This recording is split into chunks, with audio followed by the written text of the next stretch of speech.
ਤੇ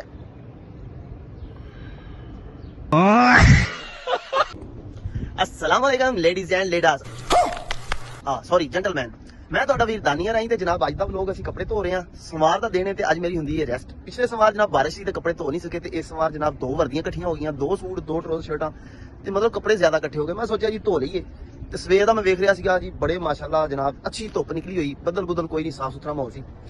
ਤੇ ਜਿੱਦਾਂ ਹੀ ਮੈਂ ਹੁਣ ਕੱਪੜੇ ਧੋ ਕੇ ਤੇ ਇਹ ਵੇਖੋ ਜੀ ਛੱਤ ਤੇ ਲੈ ਕੇ ਆਇਆ ਹਾਂ, ਕੱਪੜੇ ਵਾਲੇ ਛੱਤ ਤੇ ਪਾਉਣ ਦੀ ਦੇਰ ਸੀ ਤੇ ਬੱਦਲ ਵੇਖ ਲਓ ਜੀ ਆ ਰਹੇ ਨੇ।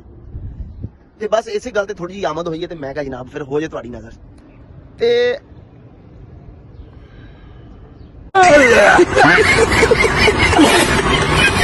ਆਮਦ ਹੋਈ ਹੈ ਜਨਾਬ, ਤੁਹਾਡੀ ਨਜ਼ਰ ਕਰਦੇ ਆ ਵੀ ਡਿਊਟੀ ਕਰ ਲਈਏ ਜਿੰਨੀ ਵੀ, ਵਾਪਸ ਆਉਨੇ ਆ ਤੇ ਰੱਜ ਕੇ ਸੋ ਲੈਨੇ ਆ ਤੇ ਭਾਵੇਂ ਵਿਆਹ ਮੇਰਾ ਹੋ ਗਿਆ ਹੈ, ਕੱਪੜੇ ਹਾਲੇ ਵੀ ਆਪ ਹੀ ਧੋ ਲੈਨੇ ਆ। ਤੇ ਜਦੋਂ ਦੀ ਇਹ ਹਕੂਮਤ ਆਈ ਏ ਤੁਸੀਂ ਵੇਖਿਆ ਹੋਣਾ ਇਹਦੇ ਵਿੱਚ ਬੜੇ ਰੱਦੋ ਬੱਦਲ ਆਏ ਨੇ। ਤੇ ਜਿੱਦਾਂ ਹੀ ਮੈਂ ਕੱਪੜੇ ਧੋ ਕੇ ਛੱਤ ਤੇ ਆਇਆ ਆ ਵੇਖ ਲਓ ਨਾਲ ਹੀ ਬੱਦਲ ਆਏ ਨੇ।